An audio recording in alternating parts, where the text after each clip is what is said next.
ఇవి బాదంలండి. ఇవి మనం పెరుగు తోడేసుకున్నప్పుడు ఫస్ట్ టైము పాలల్లో కొంచెం పెరుగు వేసి తోడేసుకొని ఈ బాదం గింజలు కడిగి అందులో వేసి పెట్టుకోవాలి. పెట్టుకున్న తర్వాత ఇవి పెరుగు తోడుకుంటుంది కదా, అప్పుడు స్పూన్తో ఇవి తీసేసి కడిగేసి శుభ్రంగా ఇవి ఇట్లా గిన్నెలో పెట్టేసి ఫ్రిడ్జ్లో పెట్టేసుకోవాలి. తర్వాత ప్రాసెస్ ఇప్పుడు చెప్తాను నేను.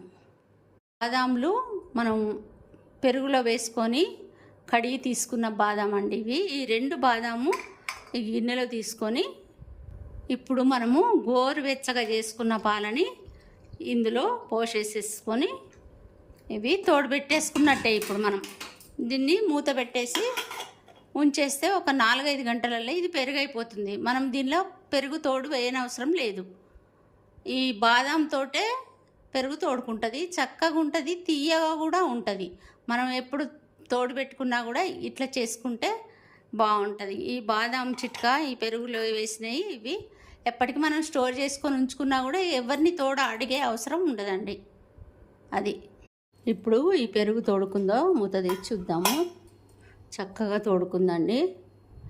ఇందులో నుంచి నిన్న 2 బాదాం వేసి తోడు పెట్టాం కదా, తోడేయకుండా ఇప్పుడు ఈ బాదాంలను ఇందులో నుంచి తీసేసుకోవాలి.